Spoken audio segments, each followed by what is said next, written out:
tous les Warriors, j'espère que vous avez la forme. On est parti aujourd'hui pour une vidéo très spéciale. Une interview exclusive d'un agent de la police de la BOPE. J'espère que ce mini reportage vous plaira. Ça n'a pas été évident de le faire.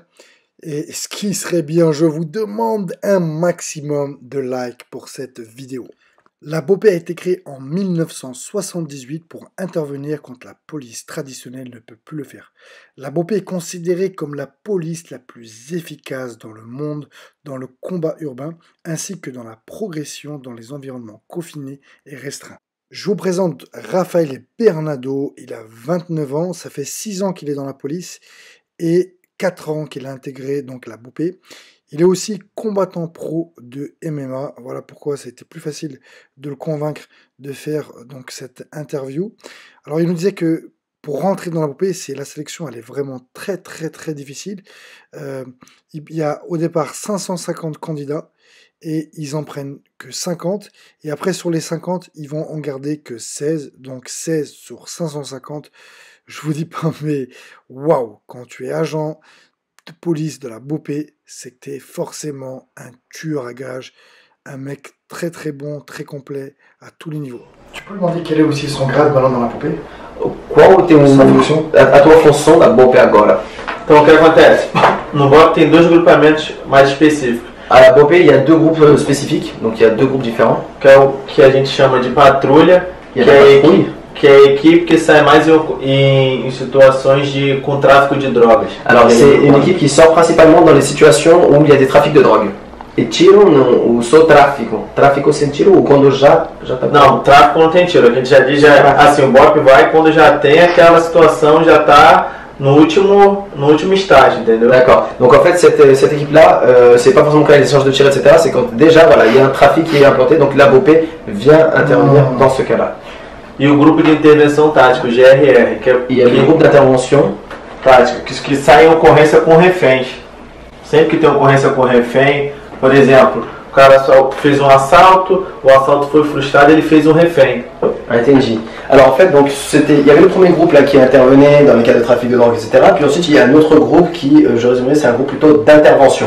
Ce groupe, c'est un groupe d'intervention. Donc quand il y a une situation sur laquelle voilà personne n'arrive à gérer, on va les envoyer. Donc lui fait partie de ce groupe-là. Ce groupe-là, il est sous-divisé en 3 sous-groupes. Il y a déjà le groupe des négociateurs, les négociateurs qui vont tenter des négociations avec, voilà, il peut y avoir une prise d'otage, il peut y avoir plein de cas de figure. Mais tout d'abord, on va tenter la négociation.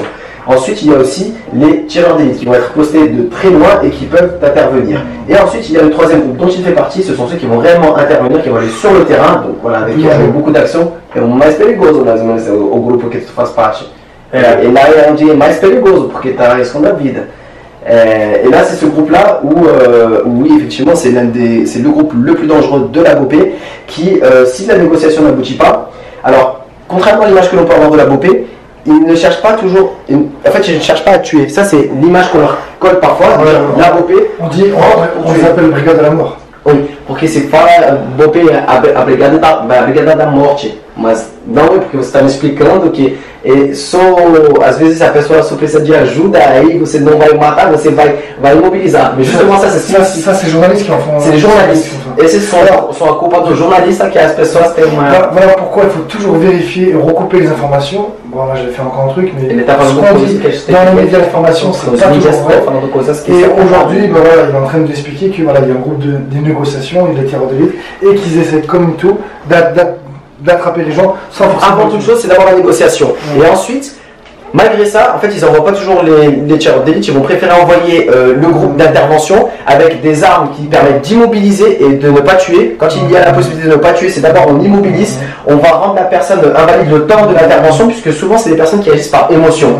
Ce ne sont pas des gens qui sont forcément mauvais, etc. Et contrairement à l'Europe où il peut y avoir des terroristes qui sont prêts à tuer, là ce sont des gens qui agissent sous le coup de l'émotion. Et en fait, ils ont besoin d'aide. Donc si tu les immobilises et tu les désarmes, après tu peux les sauver. Et donc ça, c'est vraiment l'objectif qu'il va faire. C'est différence avec l'Europe. golpe. Voilà, a diferença com o golpe é essa aqui, que tem pessoas terroristas que vão querer morrer e te matar. Ele tá agindo com emoção, aí você só tira a arma dele e aí vai conseguir. Aí, em cada situação, a gente vai agir de um jeito. Por exemplo, com um terrorista... Avec chaque situation, ils vont agir différemment. Donc, avec les terroristes, par exemple. Então, isso ali, o gerente da crise, quem coordena tudo, a gente vai, quando a gente chega, a gente tenta colher o máximo de informações para saber a forma que vai agir. Alors en fait, on essaie de récolter un maximum d'informations avant d'intervenir. Donc quel type de crime c'est, quel type de também o perfil psicológico do cara, né? Se ele é um criminoso, se é um terrorista, se ele, né? Porque você trabalha com todo, né? Pode ser qualquer um, pode ser alguém que está totalmente chapado, pode ser alguém que está... En fait, ils peuvent travailler vraiment tout type de personnes. Ça peut être des gens qui vont être très violents, ça peut être des gens qui sont totalement drogués, ça peut être des criminels. Donc voilà, en fonction du profil et de la personne, ils vont adapter, ils vont adapter à a intervenção.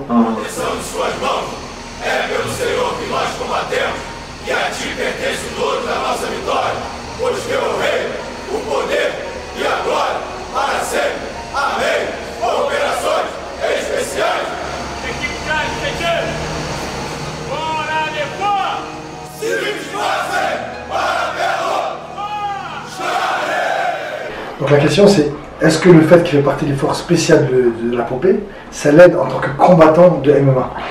Uma pergunta, o fato de estar na BOPE te ajuda na tua vida de lutador profissional de MMA ou tem nada a ver? Não te ajuda? Não, eu até comento muito com meus companheiros. Oui, alors...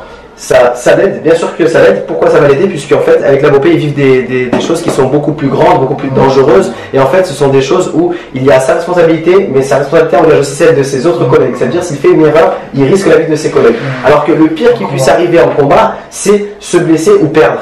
Mais se blesser ou perdre, finalement, même s'il a la volonté de gagner, il a une grande volonté de gagner, le risque, finalement, ça va être une défaite ou une blessure.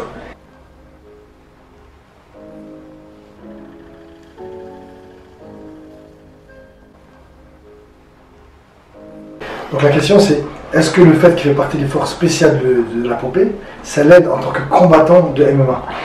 Uma pergunta, o fato de estar na BOPE te ajuda na tua vida de lutador profissional de MMA ou tem nada a ver? Não te ajuda? Não, eu até comento muito com meus companheiros.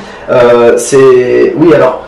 Ça l'aide, bien sûr que ça l'aide. Pourquoi ça va l'aider? Puisqu'en fait, avec la BOPE, ils vivent des choses qui sont beaucoup plus grandes, beaucoup plus dangereuses. Et en fait, ce sont des choses où il y a sa responsabilité, mais sa responsabilité engage aussi celle de ses autres collègues. Ça veut dire, s'il fait une erreur, il risque la vie de ses collègues. Alors que le pire qui puisse arriver en combat, c'est se blesser ou perdre. Mais se blesser ou perdre, finalement, même s'il a la volonté de gagner, il a une grande volonté de gagner, le risque, finalement, ça va être une défaite ou une blessure.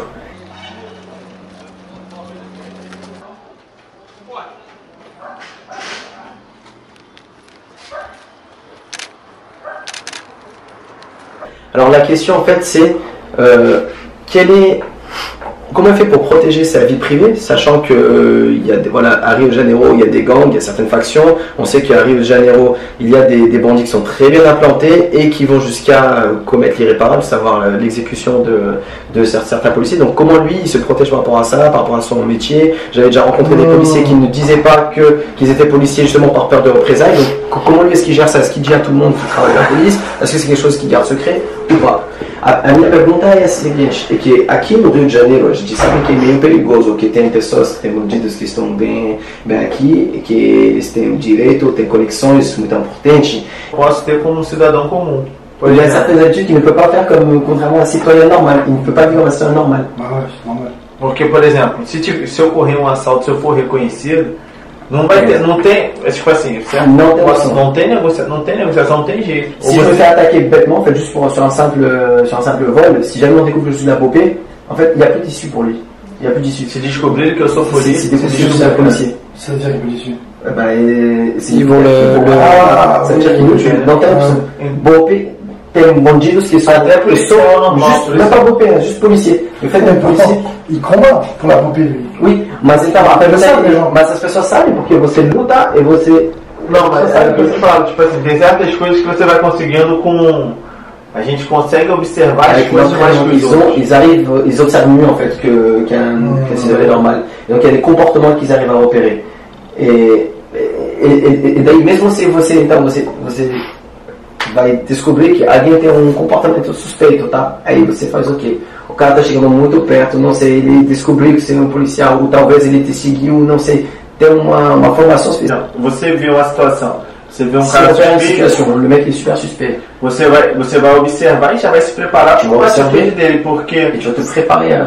você vê, os policiais mais morrem, o assalto, policiais, tudo normalmente, eles querem uma pessoa que esteja desatenta. Você estando atento a uma situação, você já pode se Tu vas le desvelar. laisser le piège en fait, tu vas le laisser à la fouille pour justement mieux le piéger, parce que toi t'es habitué à ça. Então o segredo é o que? É você estar um passo na frente.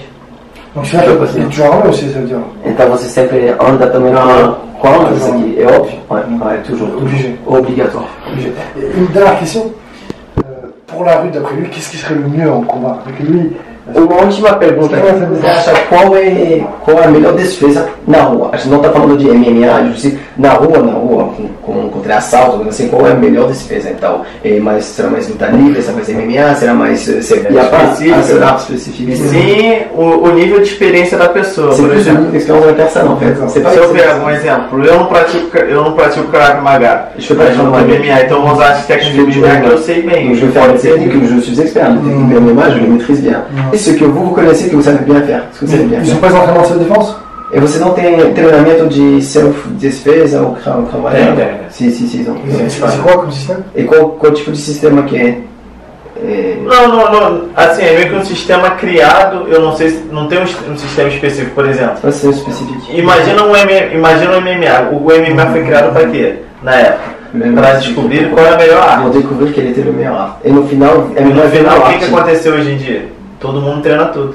Il faut tout travailler. Et j'aime bien à la base c'était créé pourquoi pour c'est quoi? C'est pour voir ce qui était la discipline. Et finalement, tout le monde entraîne dans tout. Ouais, Tout le monde s'entraîne Então, dans por exemplo, nós vamos agregar o seguinte: se você tiver uma coisa boa do Krav Maga, uma coisa boa do Si tu as Jiu-Jitsu, du jiu-jitsu, du Krav Maga, nós vamos juntar Et ben, e on va usar o s'associer. método necessário. et on va utiliser ça. Je te dis parce que si je dis ça, c'est que moi j'ai créé un système. Comment jamais marché en France où Ele tá j'entraîne dans la police, tout ça. Aí ele treina também uns policiais da França e tudo. Aí o sistema que ele tá fazendo, ele chama ele de Urban Fight, que é um sistema mexendo, ça mélange quelle discipline? Muay Thai, MMA. Muay Thai, MMA. É um sistema com Kali. Le Kali. MMA, Muay Thai e Kali. Le Kali. Uma mistura C'est de la défense philippine. A próxima. Só ele as sabe com.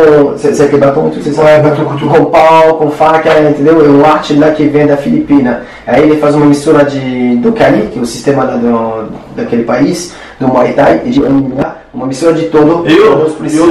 Eu dou instrução de MMA no BOP também. Lui, il donne des cours de MMA à la beauté. Então, um outro dia que ele vier, eu vou levar ele lá para ele apresentar o sistema dele. Il a dit un autre jour que si un jour où tu viendras, il te. Ça serait la classe. Si tu reviens, bah moi je t'emmène à. Waouh, t'as En Philippines. Eh gars, je vais aller la pomper les entraîner, c'est un bel fight. Il ne faut pas bomber, moi, t'es treinar, Bon bah c'est cool, là, on va le remercier.